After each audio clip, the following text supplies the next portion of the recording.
Good morning, नमस्कार साथियों। परिश्रम क्लासेस के इस यूट्यूब चैनल पर आपका स्वागत है। साथियों, आज हम आगे के टॉपिक की बात करेंगे और हम बहुत बार बात कर चुके हैं कि ये अपना जो टॉपिक होगा, इस टॉपिक में बहुत बार क्वेश्चन एग्जाम में पूछे जाते हैं, इसलिए हम शुरुआत में इसको पढ़ रहे हैं।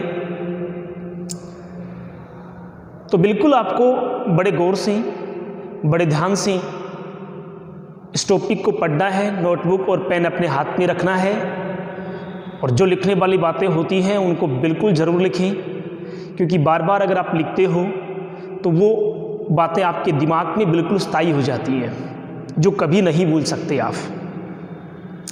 दूसरा, आप संशय में होंगे कि क्या पता ऐसी सिचुएशन में एग्ज़ाम होगी या नहीं होगी, कब होगी।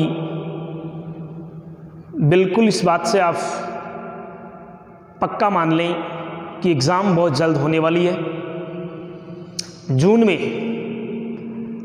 या तो फर्स्ट वीक या फिर सेकंड वीक में आपको निश्चित रूप से किसी न किसी एग्ज़ाम की डेट मिल जाएगी। फिर आपके पास समय कम रहेगा, अब ज़्यादा भागेंगे क्यों नहीं। उसी समय को देखते हुए हमें अभी से उसकी तैयारी को शुरू कर देना चाहिए। तो मैं आपका ज़्यादा समय नहीं लूँगा। आपने देखा भी होगा, माननीय शिक्षा मंत्री महोदय ने अभी रीट के संबंध में तो अभी भी यही कहा जा रहा है कि सितंबर में होगी और निश्चित होगी सितंबर में। जून तक आपको पता लग जाएगा। राजस्थान पुलिस की एग्ज़ाम भी जल्द होगी। दिल्ली पुलिस का नोटिफिकेशन भी आने वाला है, क्योंकि आप ये मत सोचें कि पता नहीं कब होगी, इस महामारी के समय का क्या होगा। नहीं, बिल्कुल एग्ज़ाम समय पर होगी। तो देखिए दोस्तों, हम बात कर रहे थे अरब सागरीय अपवाह तंत्र के बारे में। और अरब सागरीय अपवाह तंत्र में अब तक हमने एक तो कौन सी नदी के बारे में पढ़ लिया था, माही नदी के बारे में। और दूसरा हमने कल ही बात करी थी कौन सी नदी के बारे में, लूणी नदी के बारे में। ठीक है, आज हम बात करेंगे अरब सागरीय अपवाह तंत्र में। एक तो महत्वपूर्ण नदी है पश्चिमी बनास। कौन सी नदी है? पश्चिमी बनास। और दूसरी जो नदी है उसका नाम क्या है? साबरमती। बहुत बार दोस्तों इन दोनों नदियों पर क्वेश्चन पूछे जाते हैं। ठीक है, क्योंकि इनके संबंध में आपको ज़्यादा गाइड्स में, किताबों में आपको बहुत कम मिलता है। और बहुत बार इनसे क्वेश्चन पूछ भी लिए जाते हैं, क्योंकि ये बनास, पहले बनास पढ़ चुके हैं, लेकिन ये पश्चिम में है, इसलिए इसका नाम क्या है? पश्चिमी बनास है। एक साबरमती नदी है, इसका उद्गम भी राजस्थान से ही होता है, गुजरात में जाती है। और बहुत महत्वपूर्ण बातें इसके संबंध में भी है। तो उन सब बातों की हम चर्चा करेंगे आज। तो देखिए, आज हम इनका डायग्राम राजस्थान के मानचित्र में साथ साथ करेंगे। तो सबसे पहले आप निश्चित रूप से जब भी कभी राजस्थान के बारे में पढ़ते हैं तो आप दोस्तों बिल्कुल राजस्थान के मानचित्र को आप बनाना सीख लें। आपको ये पता होना चाहिए कि राजस्थान में कौन सा जिला कहाँ है, स्थिति कैसी है, उन सब के बारे में आपको जानकारियाँ ले लेनी चाहिए। ठीक है, ये आपको निश्चित रूप से याद कर लेना है। चलो, सबसे पहले दोस्तों हम बात करते हैं पश्चिमी बनास नदी के बारे में, कि पश्चिमी बनास नदी। ठीक है, अब यहाँ पर अपने को क्या करना है? इनके उद्गम के बारे में बात करनी है। सबसे पहला क्वेश्चन तो यहाँ यही बनता है कि इन नदियों का उद्गम कहाँ होता है, यानी ये नदियाँ कहाँ से निकलती हैं, कहाँ जाती हैं, और इन पे और कौन कौन सी खास बातें इनके संबंध में होती है, उन सब की बातें हम यहाँ करेंगे। तो बिल्कुल आप ध्यान रखेंगे कि कौन कौन सी बातें इस पे याद करने योग्य है। तो देखिए, पश्चिमी बनास नदी, यहाँ हम बात करेंगे उद्गम के संबंध में कि नदी कहाँ से निकलती है। तो पश्चिमी बनास जो नदी है दोस्तों, यहाँ एक जिला है और उस जिले का नाम है सिरोही। जिला कौन सा है यहाँ पर? तो उस जिले का नाम कौन सा है? सिरोही। ठीक है, सिरोही जो एक पर्वतीय जिला हम कह सकते हैं, अरावली में हम सबसे दक्षिणी जिला कह सकते हैं, इसकी सीमा इधर गुजरात के साथ लगती है। और सिरोही ज़िले में एक गांव है जिसका नाम है नया सानवारा गांव, नया सानवारा गांव। ठीक है, ये ऐसे भी लिखा हुआ मिलता है ऑप्शन में, और यह सानवाड़ लिखा हुआ भी मिलता है, सानवाड़, नया सानवाड़ गांव, नया सानवाड़, नया सानवारा गांव या नया सानवाड़ गांव से उद्गम होता है एक नदी, और उस नदी का नाम क्या है? पश्चिमी बनास। देखिए दोस्तों, ये इस तरह से मान लीजिए यहाँ से निकलती है, सिरोही के नया सानवरा वाले क्षेत्र से निकलती है। उसके बाद दोस्तों ये सिरोही ज़िले में ही बहती है, यानी राजस्थान में केवल कहाँ बहती है? ये सिरोही ज़िले में ही बहती है। और सिरोही के बाद ये आती है गुजरात में। कहाँ आती है? गुजरात में। इधर से जब आप राजस्थान की आकृति, आकार और विस्तार के बारे में पढ़ते हो तो आपको पता होगा इधर से गुजरात के कौन कौन से ज़िले राजस्थान के साथ सीमा बनाते हैं।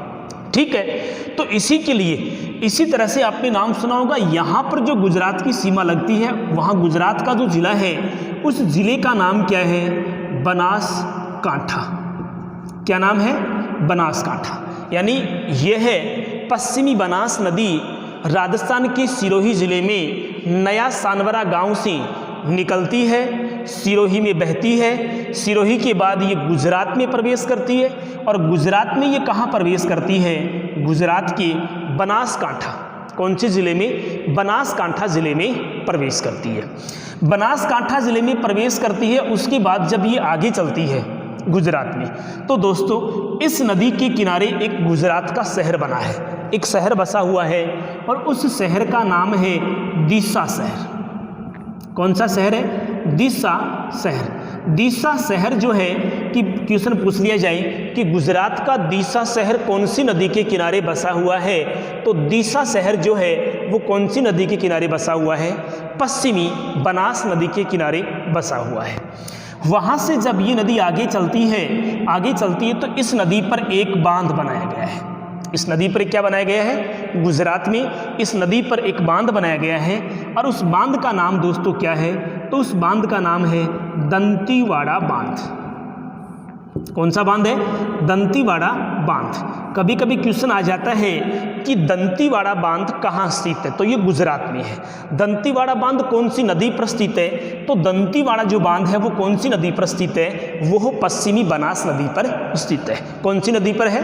पश्चिमी बनास नदी पर। वहाँ से दोस्तों जब ये नदी आगे गुजरात में जाती है तो यह अंत में कहाँ गिरती है? तो यह नदी अंत में गिरती है कच्छ की खाड़ी में। कहाँ गिरती है? कच्छ की खाड़ी में। देखिए बिल्कुल ये बात आपको ध्यान रखना है, कभी कभी क्वेश्चन को गहराई से पूछ लिया जाता है।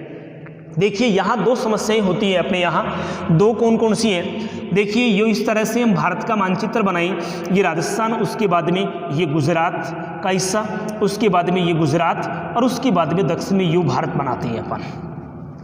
ठीक है, मैं पहले भी कई बार बता चुका हूँ, यहाँ पर राजस्थान के नीचे गुजरात में यहाँ जो क्षेत्र है इस खाड़ी का नाम क्या है? इसका नाम है कच्छ की खाड़ी। अरब सागर का ही भाग है, अरब सागर का ही भाग है, क्या है? कच्छ की खाड़ी। इसी तरह से उससे नीचे यहाँ जो है उस खाड़ी को क्या कहा जाता है? इस खाड़ी को कहा जाता है खंबात की खाड़ी। क्या कहते हैं? खंबात की खाड़ी। अब देखिए अरब सागरीय अपवह तंत्र में हमने अभी तक 4 नदियाँ अपने सामने, 4 है। एक तो कौन सी है? माही, लूणी, पश्चिमी बनास, और कौन सी है? साबरमती। दोस्तों एक तो पश्चिमी बनास और दूसरी कौन है? लूणी। ये 2 नदियाँ तो कहाँ गिरती हैं? कच्छ की खाड़ी में। लूणी नदी और पश्चिमी बनास नदी। लूणी और पश्चिमी बनास नदियां हैं, ये दोनों गिरती हैं कहाँ? कच्छ की खाड़ी में। और माही और साबरमती जो नदियां हैं वो कहाँ गिरती हैं? खंबात की खाड़ी में। इस तरह आती है पश्चिमी राजस्थान में। इधर से कौन? कल हमने जिस नदी की बात करी थी वह लूणी नदी इस तरह से प्रवाहित होती हुई आती है, और वो भी अंत में कहाँ गिरती है? कच्छ की खाड़ी में गिरती है। कहाँ गिरती है? कच्छ की खाड़ी में। लेकिन अभी हम बात करेंगे, यहाँ से एक नदी निकल के आएगी और दूसरी हमने बात करी थी माही नदी के बारे में, वो भी इधर आती है और अंत में वो दोनों कहाँ गिरती हैं? वो दोनों अंत में खंबात की खाड़ी में गिरती है। 4 हैं, 4 में से अरब सागरीय अपवाह तंत्र की 4 बड़ी नदियों की बात कर रहे हैं हम यहाँ, और इन 4 में से 2 नदियाँ ऐसी हैं दोस्तों, इधर आप ध्यान रखें, एक तो लूणी और एक पश्चिमी बनास, ये दोनों कहाँ गिरती हैं? कच्छ की खाड़ी में। कहाँ गिरती हैं? कच्छ की खाड़ी में। और माही और साबरमती ये दोनों कहाँ गिरती हैं? खंबात की खाड़ी में। हालांकि ये दोनों ही किसके हिस्से हैं? ये दोनों ही अरब सागर के हिस्से हैं। किसके हैं? अरब सागर, क्योंकि ये अरब सागर है, ये अरब सागर का भाग, और ये इधर बे ऑफ बंगाल, मतलब बंगाल की खाड़ी। मतलब कौन सी है? बंगाल की खाड़ी। तो अरब सागर और बंगाल की खाड़ी। हम बात कर रहे हैं अरब सागर या अपवाह तंत्र की। अरब सागर में ये 2 खाड़ी हैं, एक कच्छ की खाड़ी और दूसरी कौन सी है? खंबात की खाड़ी।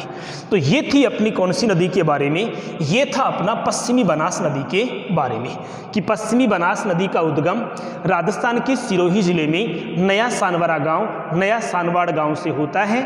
सिरोही में बहती है। सिरोही में बहने के बाद ये गुजरात के बनासकांठा जिले में प्रवेश करती है। वहाँ जब ये आगे जाती है तो गुजरात का दीसा शहर आता है। दीसा जो शहर है वो दोस्तों कौन सी नदी के किनारे बसा हुआ है? पश्चिमी बनास नदी के किनारे बसा हुआ है। वहाँ से जब ये आगे चलती है तो इस नदी पर एक बांध बनाया गया है, और उस बांध का नाम क्या है? दंतीवाड़ा बांध। और अंत में यह जो नदी है ये कहाँ गिरती है? ये दोस्तों खंबात की खाड़ी में गिरती है। इसलिए आपको यहाँ इसके संबंध में याद रखना है कि बिल्कुल ये कच्छ की खाड़ी में गिरती है, और कच्छ की खाड़ी का आपको इसमें बात ध्यान में रखनी है। चलो आगे हम बात करते हैं कि पश्चिमी बनास की सहायक नदियाँ कौन कौन सी हैं। सहायक नदियाँ, कि इसकी सहायक नदियाँ कौन कौन सी? पश्चिमी बनास की सहायक नदियाँ। ठीक है, पश्चिमी बनास की सहायक नदियों में दोस्तों एक तो नदी आती है सूकली नदी। सूकड़ी नहीं है, सूकड़ी के बारे में तो हमने बात करी थी लूणी के संबंध में, यानी यहाँ इस सूकली को सीपू नदी भी कहते हैं। क्या कहती है? सीपू नदी। सीपू नदी सूकली को ही क्या कहती है? सीपू नदी कहती हैं। ये भी राजस्थान से निकलती है और गुजरात में जाती है, तब जाकर किससे मिल जाती है? ये इस तरह से ये गुजरात सिरोही वाले हिस्से से आती है और गुजरात में प्रवेश करने के बाद किस में मिल जाती है? ये पश्चिमी बनास नदी में मिल जाती है। ये और ध्यान में रखना, जैसे सूकली, सीपू। एक नदी है कुकड़ी, ये कुकड़ी भी किसकी सहायक नदी है? ये कुकड़ी भी पश्चिमी बनास की सहायक नदी है। इसी तरह से एक और नदी है जिसका नाम है गोहलन। क्या नाम है? गोहलन नदी। ये गोहलन जो नदी है वो भी किसकी सहायक नदी है? पश्चिमी बनास की। यहाँ मैं 3 बता चुका हूँ, सूकली अथवा सीपू, दूसरी है कुकड़ी और तीसरी कौन सी है? गोहलन। कभी कभी क्वेश्चन आ जाता है, कभी क्वेश्चन आ जाते हैं कि सूकली, कुकड़ी और गोहलन निम्न में से कौन सी नदी की सहायक नदियां हैं? तो आपको ध्यान रखना है वो किसकी सहायक नदियां हैं? वो पश्चिमी बनास की सहायक नदियां हैं। ठीक है, एक बात और आपको यहां ध्यान में रखनी है, सूकली, सीपू जो है वो इस नदी के दाहिने किनारे पर आकर मिलती है। कौन से किनारे पे मिलती है? दाहिने पे। लेकिन कुकड़ी और गोहलन है, ये दोनों ही नदियां उसके कौन से किनारे पर आकर मिलती है? बाएं किनारे पर आकर मिलती है। ठीक है, तो यह बात आपको यहां ध्यान में रखनी है। पश्चिमी बनास अथवा पश्चिमी बनास की सहायक नदियों में सूकली, सीपू, कुकड़ी और गोहलन नदी। ठीक है, ये महत्वपूर्ण बातें थी पश्चिमी बनास नदी के बारे में। चलो आगे हम बात करते हैं अब अगली नदी के बारे में, और वह कौन सी नदी है? वह नदी है साबरमती नदी। कौन सी है? साबरमती नदी।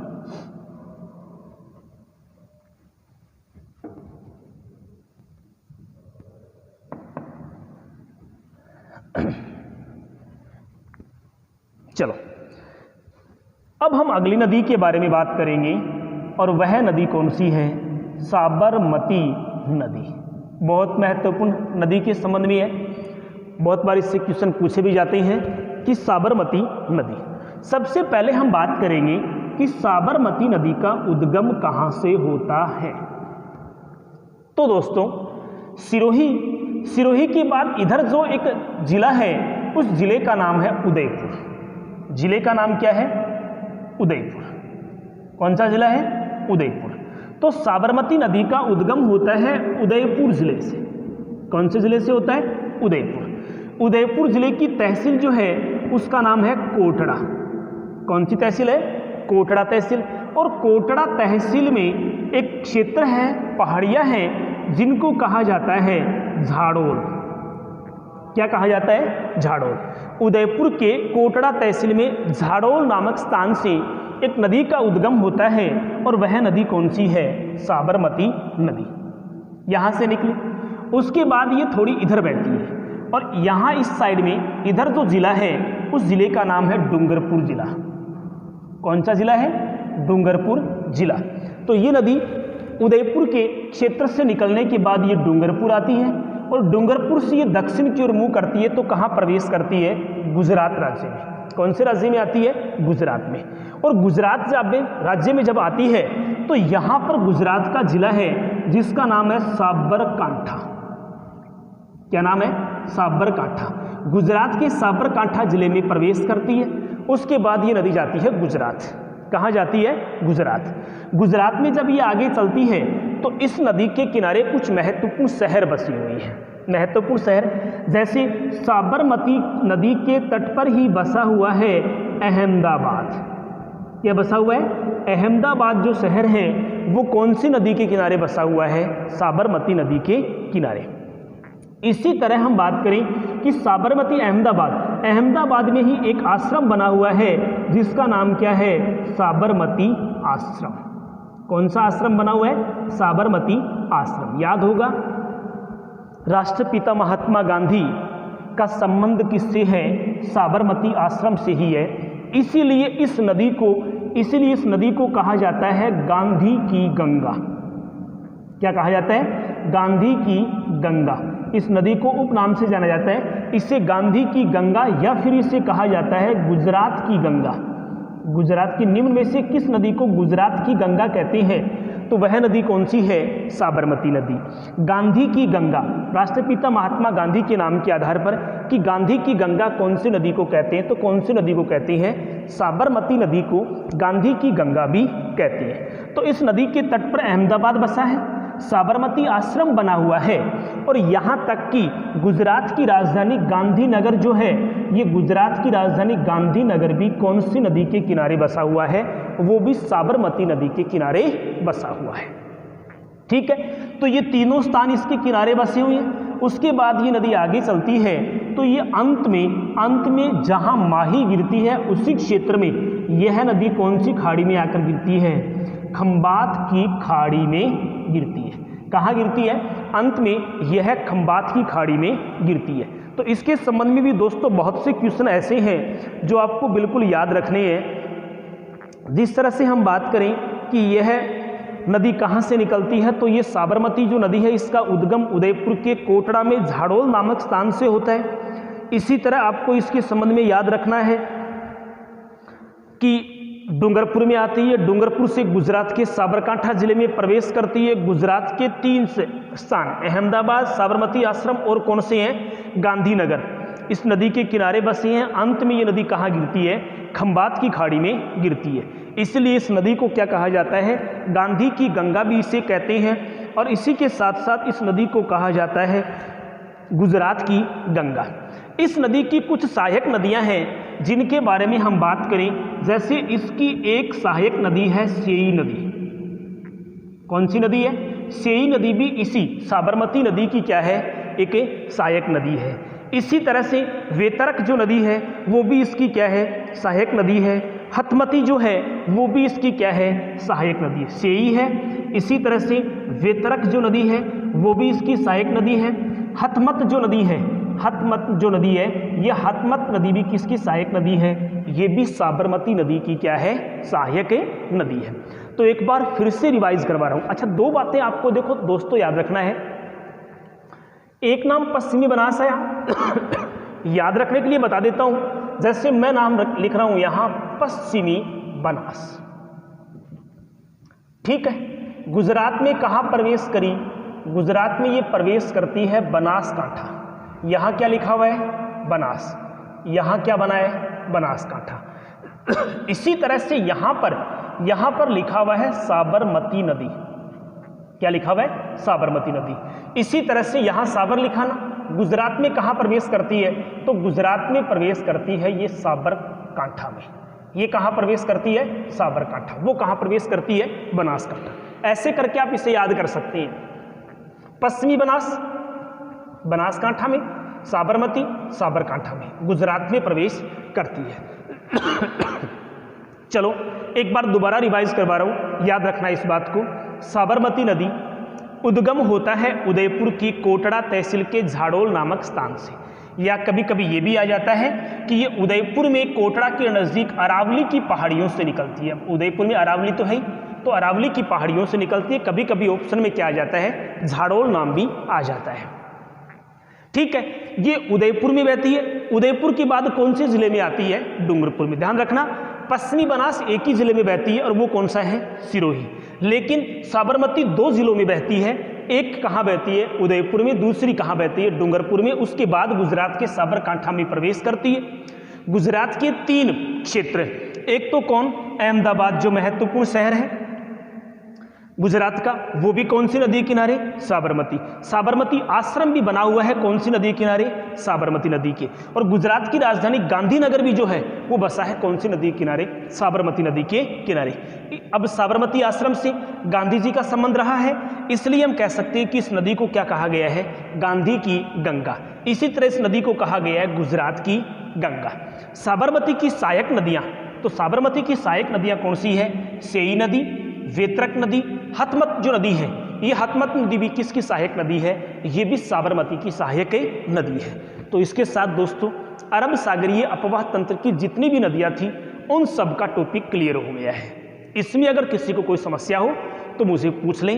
अब हम अगला जो टॉपिक पढ़ेंगे उसमें राजस्थान के आंतरिक अपवाह क्षेत्र की, आंतरिक बहाव क्षेत्र की जो नदियां हैं वो पढ़ेंगे। उसमें लगभग 2 दिन लगेंगे। उसको पढ़ने के बाद हम एक, शुरुआत में मैंने कहा था कि एक नया टॉपिक होगा।